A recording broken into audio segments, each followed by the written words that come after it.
بسم اللہ الرحمن الرحیم۔ السلام علیکم ورحمۃ اللہ۔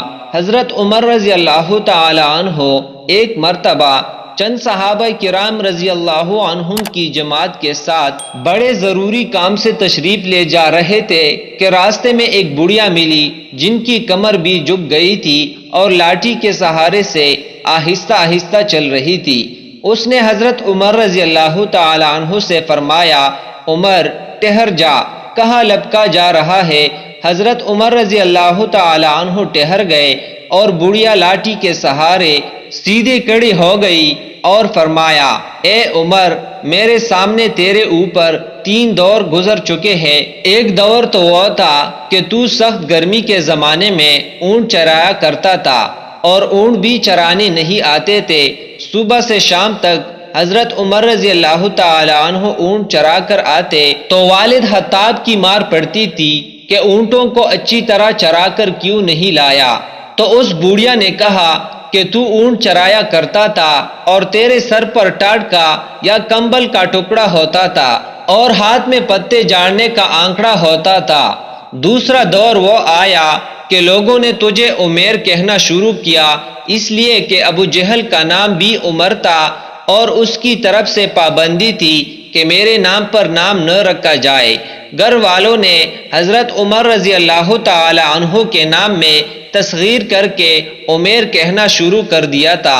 جب غزوہ بدر ہوا تو اس میں ابو جہل مارا گیا، اس وقت تک ان کو عمیر ہی کہا جاتا تھا۔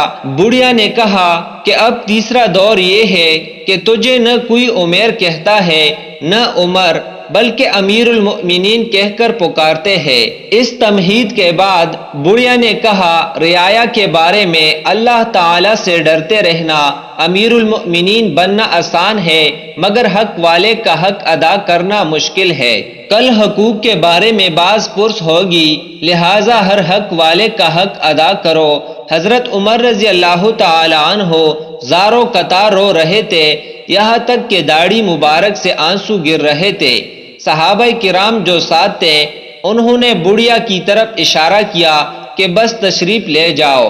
حضرت عمر رضی اللہ تعالی عنہ کے رونے کی وجہ سے زبان بھی نہ اٹھ سکی، اشارے سے ہی منع فرما دیا کہ ان کو فرمانے دو جو فرما رہی ہے۔ جب وہ چلی گئی تو صحابہ رضی اللہ عنہم میں سے کسی نے پوچھا کہ یہ بڑھیا کون تھی جس نے آپ کا اتنا وقت ضائع کیا؟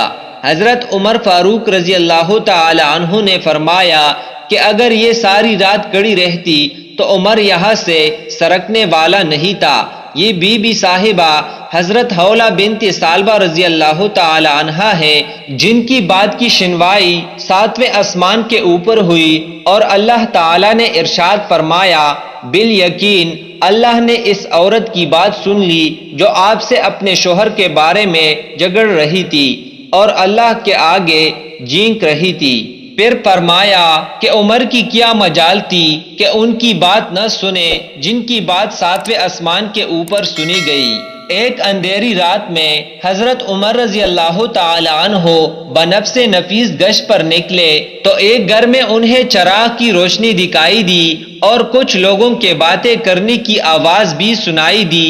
آپ رضی اللہ تعالی عنہ نے تجسس کے ہاتھوں مجبور ہو کر دروازے کی جیری میں سے جھانکا تو کیا دیکھتے ہیں کہ ایک سیاہ فام غلام اپنے سامنے شراب کا برتن رکھ کے شراب پی رہا ہے اور اس کے ساتھ کچھ اور لوگ بھی ہیں۔ تو آپ نے دروازے سے داخل ہونا چاہا مگر دروازہ اندر سے بند تھا، تو آپ چھت پر چڑھ گئے اور ہاتھ میں درہ لیے ان لوگوں کے سر پر پہنچ گئے۔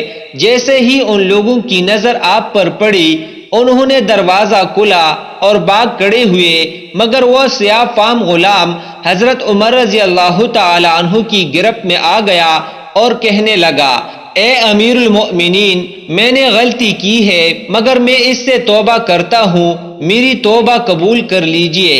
تو آپ نے فرمایا، میں تمہاری غلطی پر تمہیں مارنا چاہتا ہوں۔ تو وہ سیاہ فام غلام بولا، اے امیر المؤمنین، اگر میں نے ایک غلطی کی ہے تو آپ نے 3 غلطیاں کیے ہیں، کیونکہ اللہ تعالیٰ فرماتا ہے اور ایک دوسرے کے حال کا تجسس نہ کیا کرو۔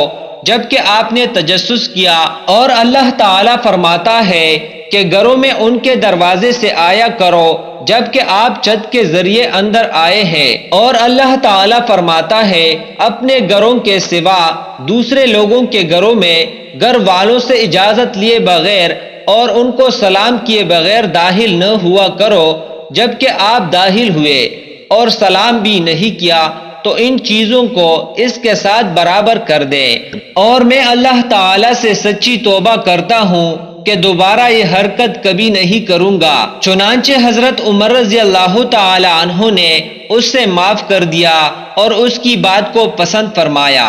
مزید اس طرح واقعات سننے کے لیے میرے اسلامی و اصلاحی چینل کو ضرور سبسکرائب کر لیجئے گا اور ویڈیو کو لائک اور شیئر کر لیجئے گا۔